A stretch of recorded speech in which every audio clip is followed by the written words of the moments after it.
ko kakanui te maunga, ko mataruia te punawai, ko tūkāki te wharenui, ko tūkāki te tāta, ko te erutu te hapu, ko te whānau apanui te iwi, no te kaha hau, o Michael Matchitt.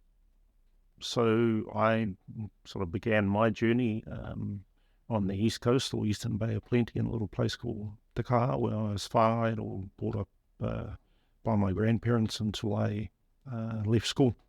And when I left school, I went to the New Zealand Māori Arts and Crafts Institute, which is today known as Te Puia, where I graduated top of the class. 3 in our class, and I graduated in the top 3. I wouldn't say that I was always artistic.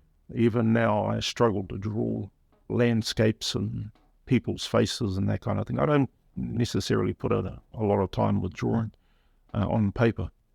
The skill set that I learned at the Institute was basically everything went directly onto the wood.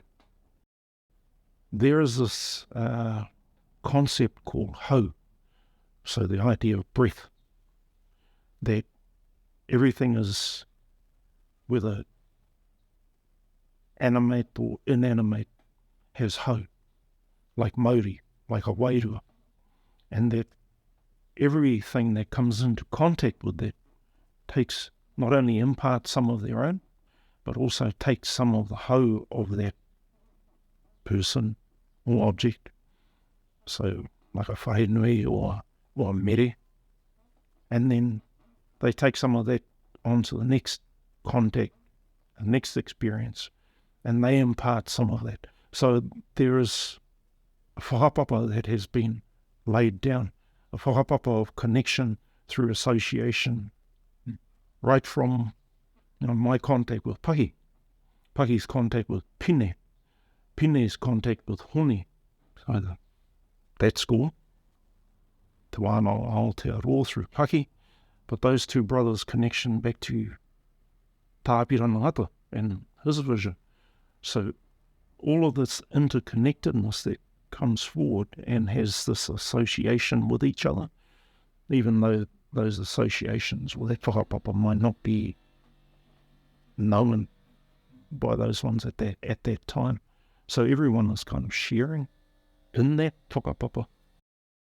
What I tend to do is I allow my work to evolve as I'm carving it, which is one of the things of not drawing anything down on paper.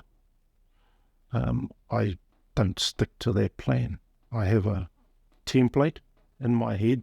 I apply that to the timber, and then whatever happens along the way, whether it's because of a slip of whatever tool or something about the space means that I can't apply the design I originally had in my head, then I adapt accordingly. A philosophy that I have, and I'm still developing, I guess, which is called parakore. Generally speaking, parakore is associated with recycling, which was kind of one way of looking at that philosophy, but really for me it's based on our whakapapa, our creation stories that go back to the time when our atua were creating our world. So all of the entirety of our environment was created before mankind was created. So we are the peina to our environment. Our environment is the tuakana. So from an artist's perspective, when I work with my tuakana, how do I treat it? Do I treat it with the respect that a tuakana deserves? Or do I chop it up for firewood? Or do I just whack stuff out? And that idea of parakore informs my work today.